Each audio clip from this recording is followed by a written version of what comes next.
So, part two of global racism. I believe I covered damn near everything in part one. However, I very well could have missed things. And the reason that I'm coming back with part two is the really simple fact that, we as human beings, we don't really think outside the box much. We think inside the box and we try to keep things in our own little world, but we forgot that the world does not belong to just all of us at one point, at one time. The world belongs to everything on it. That includes animals as well as people.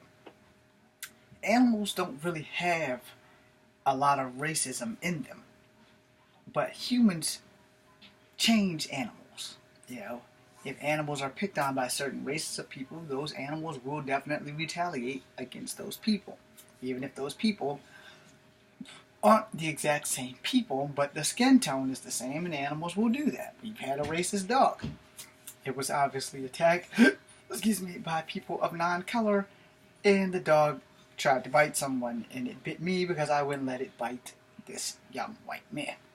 Now, that's neither here or there, but the fact of the matter that everything I touched on in part one reflects on the animal instincts of human beings and human nature. Human nature is to kill what we don't understand, but human nature is also to try to establish dominance over other human beings.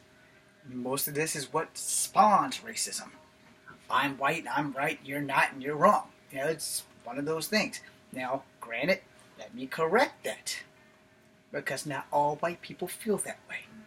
Not all black people feel that way. And not all Asian people feel that way.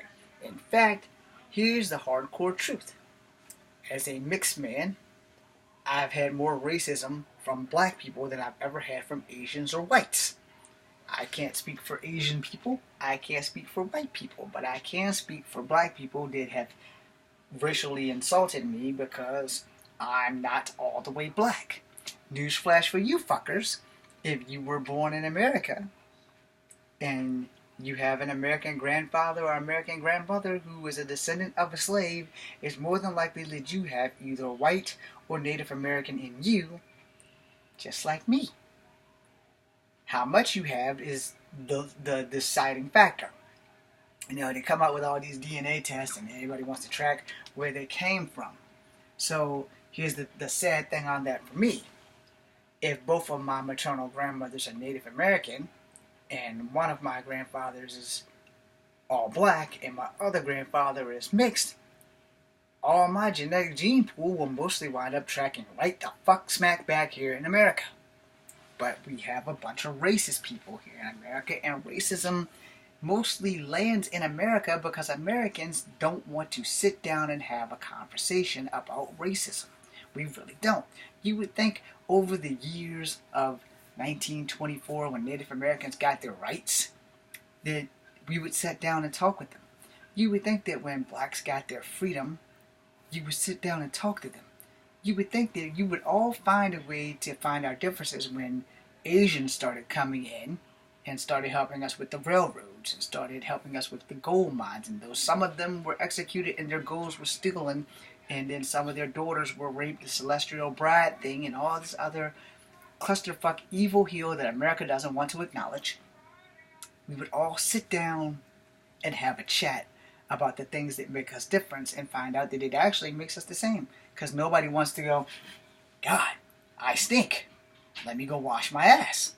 Which is why everybody gets up in the morning, they get their soap, they get their water, they get their washcloths and their towels, and they go wash their ass. Now, unless they're poor and homeless and they can't afford to wash their ass, they do what they can because no one wants to be the smelly person at work. I know this because in the Army my deodorant failed because instead of actually using Degree, I used some knockoff brand that they had at the PX.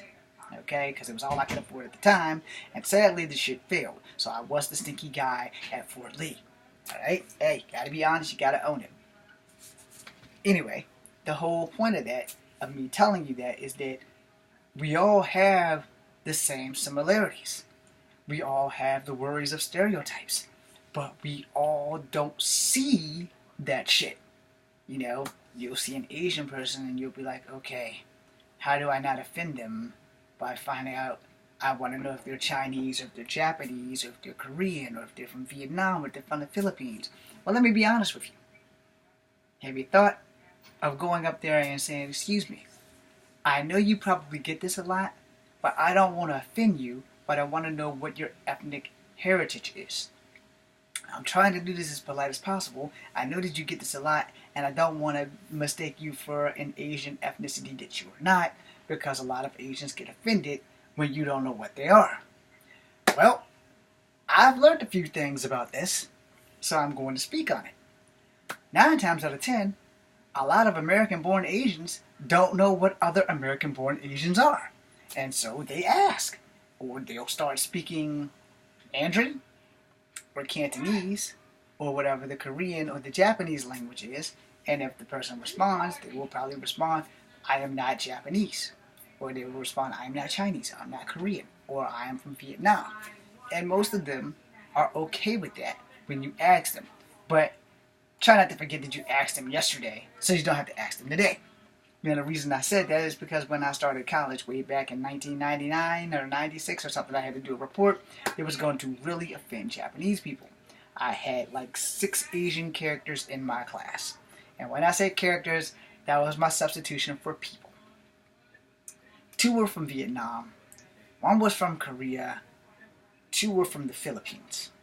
And I think I'm missing 1, who actually wound up being Mexican and not Japanese at all. But she looked very Japanese. I've told you this story in one of my videos before. The long and short is that I asked all of them in confidence where they were from, so that when I had to do my Japanese bashing, I would not offend them.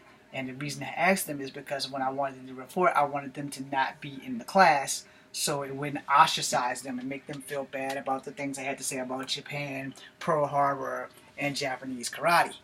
Because when you're going around assaulting people, there's nothing cool about that. And especially when it's like race and stuff. So, the whole thing about this is about to get really, really bad. My lights! Lights! Anyway, let me end this really swiftly by saying, when you don't think... Yeah, thanks! When you don't take the account of how people feel... No! Damn it! The end.